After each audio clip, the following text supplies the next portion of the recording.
নমস্কার বন্ধুরা, আজকে আমি চিকেন কষা করে দেখাবো। তার জন্য এখানে 600 গ্রাম চিকেন নিয়ে নিয়েছি আর চিকেনটাকে পরিষ্কার করে ধুয়ে নিয়েছি। এবার চিকেনে আমি একটা পাতিলেবুর রস, অর্ধেক পাতিলেবুর রস চিপড়ে দিয়ে দেবো। পাতিলেবুর রস কিংবা ভিনেগার দিলে যে চিকেনের ভিতর যে আষ্টে গন্ধটা থাকে সেটা আর বেরাবে না। এবার ভালো করে মিশিয়ে নেব।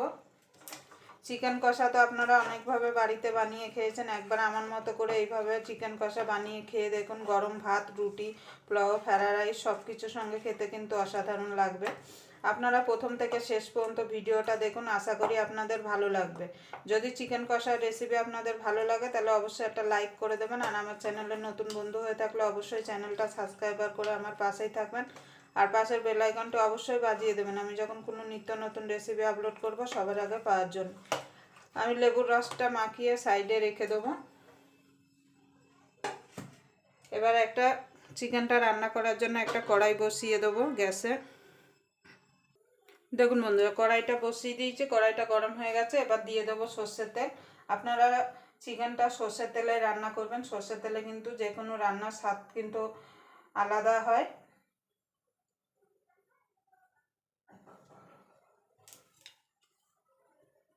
দেখুন বন্ধুরা, তেলটা গরম হয়ে গেছে। দিয়ে দেবো ফোড়নে দুটো তেজপাতা আর একটু গোটা জিরে।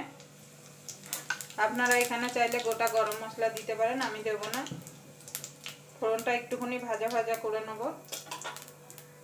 এখানে মিডিয়াম সাইজের 3টে পেঁয়াজ কুচিয়ে রেখেছি, সেটা দিয়ে দেবো। দিয়ে পেঁয়াজটা একটু লাল লাল করে ভেজে নেব।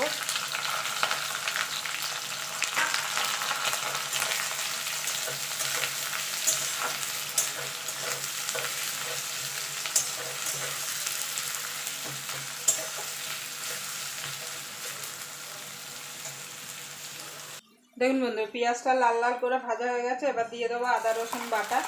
আমি এখানে আদা রসুন একসঙ্গে মিক্সিতে পেস্ট করে নিয়েছি, আপনারা চাইলে শিলনোড়ায় বেটে নিতে পারেন।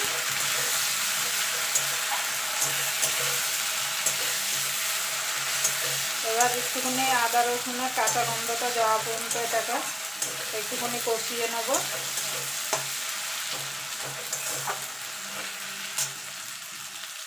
দেখুন বন্ধুরা, আদা রসুনের কাঁচা গন্ধটা চলে গেছে। এখানে একটা ছোট টমেটো আমি কেটে রেখেছিলাম, সেটা দিয়ে দেবো। দিয়ে এবার এর মধ্যে আমি কিছু গুঁড়ো মশলা অ্যাড করব। স্বাদ মতো নুন দিয়ে দেবো, হলুদ গুঁড়ো দিয়ে দেবো, ঝাল লঙ্কার গুঁড়ো দিয়ে দেবো। ঝালটা আমরা একটু বেশি খাই বলে ঝালটা একটু বেশি দেবো। আপনারা আপনাদের স্বাদ মতো ঝাল দেবেন, যে যেমন ঝাল খেতে পছন্দ করেন।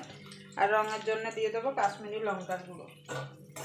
দিয়ে ভালো করে এটাকে একটুখানি নাড়াচাড়া করে নেব। দেখুন বন্ধু, মিনিট খানিক নাড়াচাড়া করে নিয়েছি। এবার চিকেনটা দিয়ে দেবো।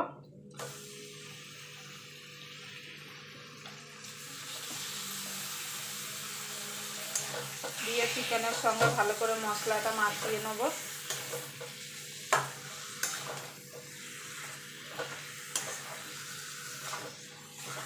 গ্যাসটা কিন্তু লো টু মিডিয়ামে রাখতে হবে।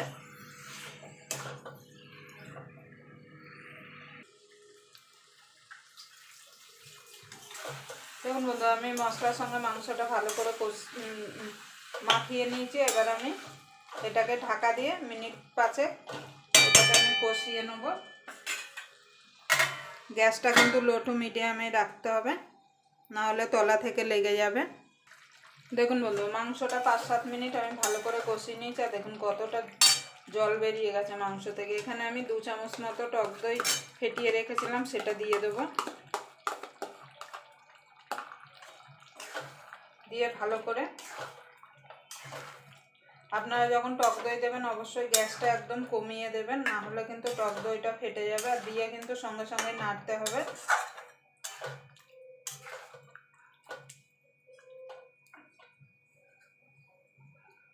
টক দইয়ের বাটিটা ধুয়ে জলটা দিয়ে দেবো।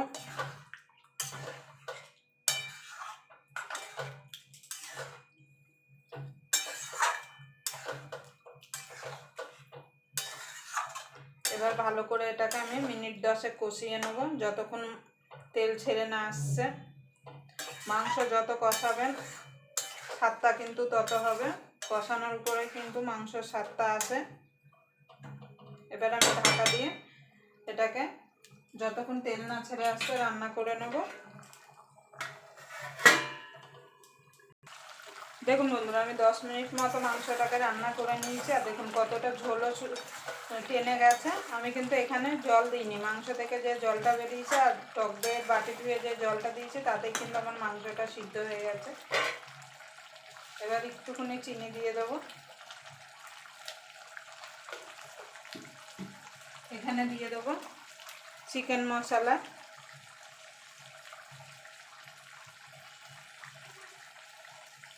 আপনারা অবশ্যই এইভাবে একবার বাড়িতে চিকেন কষা বানিয়ে দেখবেন, খেতে কিন্তু দুর্দান্ত হয়। এবার ভালো করে মিশিয়ে দেবো।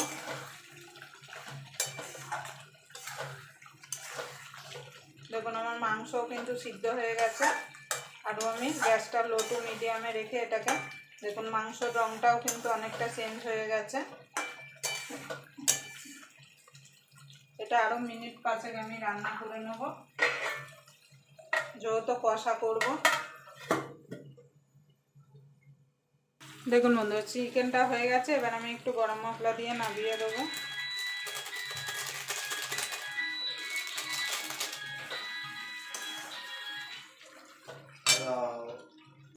দেখুন বন্ধুরা, আমার চিকেনটা হয়ে গেছে। এবার আমি নামিয়ে দেবো। আপনারা অবশ্যই এইভাবে বাড়িতে বানিয়ে কমেন্ট বক্সে জানাতে ভুলবেন না খেয়ে যে কেমন লাগলো। আবার আপনাদের সঙ্গে কোনো নতুন রেসিপি নিয়ে দেখা হবে। ততক্ষণ পর্যন্ত আপনারা ভালো থাকবেন, সুস্থ থাকবেন।